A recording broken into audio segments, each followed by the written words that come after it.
Oof, wowee. Today's game is already controversial in certain ways, and I bet some things I'm going to be saying will not make things better, but I will just say that Payday 3 is not at the state I expected it to be 4 months later, and I want to talk about one of the biggest disappointments for me in gaming, as this time it was personal.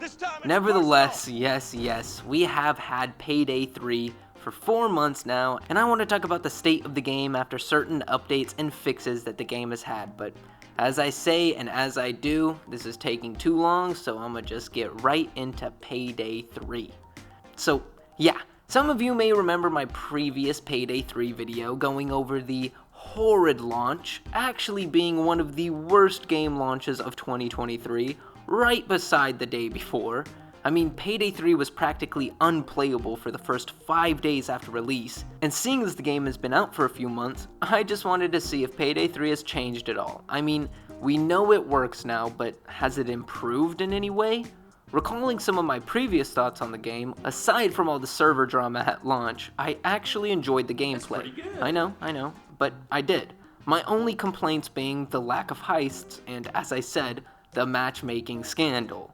Other than that though, I thought that for a Payday entry, gameplay-wise, it was perfectly fine, and I played the game for a good few hours, completing every heist at least once. Though, new games came and I haven't really played since, so I'm just wondering, are things better? Are there new heists, weapons, etc.? Let's see. Really quick though, before getting to the meat, I just want to say that if you enjoy this video at all, don't be afraid to throw it a like and sub for more vids like it. But doing this in a good, bad, ugly kind of way, I'm going to start things off nice and easy with the good. So going right to the heists, we do already see 2 new heists. Well, old heists should I say, but they are the legacy heists coming from previous entries, Turbid Station and Cook-Off, and these 2 heists are free along with available now. On top of that, in a gray area of good, there is also another heist, though this one is locked behind a paid DLC, also coming with a couple of new guns, though I will get back to that in a second. First heist I tried out was Cook-Off, coming from Payday 2, and from first looks, wow. They actually did a pretty good job adapting the map into Payday 3. I could be fooled into thinking this could just be a graphically modded Payday 2. They just kind of got it so spot on, but on the side of actual gameplay, the game does run a little smoother, though could be the game, or it could be because I'm using a different GPU, but other than the usual ping spike here and there, I did notice things being just a little less jank and glitchy and overall smoother. Again, aside from the lag spikes. I also don't know if this is due to the updates, but running the same settings as I did with my previous GPU, the game does look a little better in my opinion.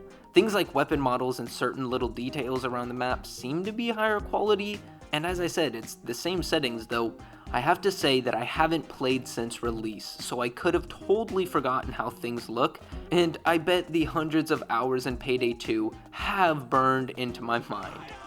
Now moving away from the smaller section of quote-unquote good, and shifting over to the bad things. So hopping into that first actual heist, first thing I noticed was the continued lack of an offline mode. I still had to matchmake into a solo lobby, which still took a couple of minutes just to get into that match, just to play alone. Though, luckily once in, I did not run into any of the issues we saw at launch. The next thing that I will say falls into the line of bad is that I don't think they added any new weapons or anything other than the paid DLC weapons, which definitely is not a good thing. I could be wrong though, as I said, it has been a while and there could be new weapons that I'm just not noticing, but I'll move on to the next. So not to beat a dead horse and complain a lot, but the need to matchmake to play solo is a big frustration. I understand the developers wanted to avoid a single player option, but why not even add in like a LAN option relying less on server connection or on personal internet? I don't know. I guess I don't know how it works. I'm not a networker. But there had has to be some way to eliminate the long waiting and lag for people trying to play alone. I mean, I know there were rumors that there was an offline mode hidden somewhere in the files for testing, so maybe, just maybe, the developers will eventually listen to the thousands of fans asking for some sort of solo playing options. And now I will move on to things that other people have to say about Payday 3, so seeing as the game is in a playable state, along with the players getting some extra maps and DLC already, said fans and players' opinions are where we get to the ugly. So I will rip the band-aid off now and say that people are not happy and possibly even more upset than after that whole release debacle. Not only do a lot of people still have a problem with no offline mode, but a whole lot of people are pretty mad at the decision to add a paid DLC to an unfinished game ripe with issues at launch. Looking at the reviews on Steam alone, the reviews started off at release with a big, overwhelmingly negative, reaching mixed after a couple of months or so, and now with the past roughly 100 reviews, things have taken a step back to mostly negative. Most of the reviews are usually one of two specific things, mainly being the DLC and the rest being a pros and cons showing why the game is bad in most people's eyes. And I do assume the massive spike in reviews comes from people getting the game for the holidays and ending up regretting the gift or purchase. Shifting view over to Steam charts, where we see a massive downturn in players going from 28,000 in the first month to 5,000 the next, and then about 1,000 the months following. And that is an average of hourly or daily players for that month. I don't know, it doesn't matter. If we look at Payday 2 Steam charts, within the past hour, it has had more players than everyone who's played Payday 3 in January so far. I mean, come on, if the developers don't step things up with Payday 3, I feel like it's gonna fall victim to the same fate as a lot of games these days, not even getting a full year of life. I feel like I am droning on, and this is supposed to be a shorter side vid, so I think I will just wrap these final words up here. As some of you know, I love the Payday series, and was super excited for Payday 3's release when I heard about it. And though I was disappointed with said release, I actually still enjoyed playing the game. That being said, I fully understand where everyone is coming from. I'm still upset with the lack of offline, and the DLC did leave quite the sour taste in my mouth, though I still love the series and really hope the developers can figure out the kinks and get the game in a better light in the fans' eyes.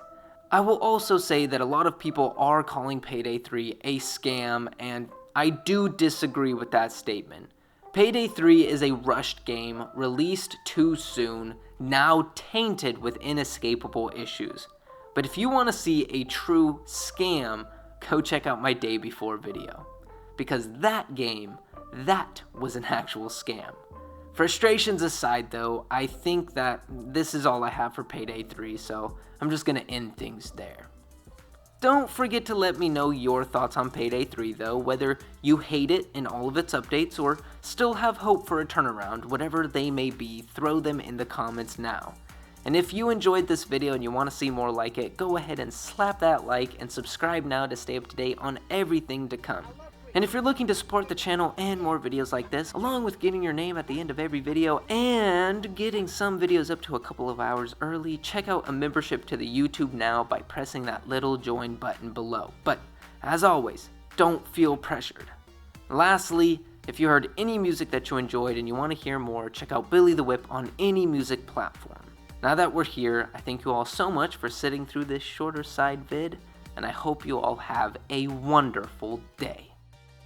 I'm balling.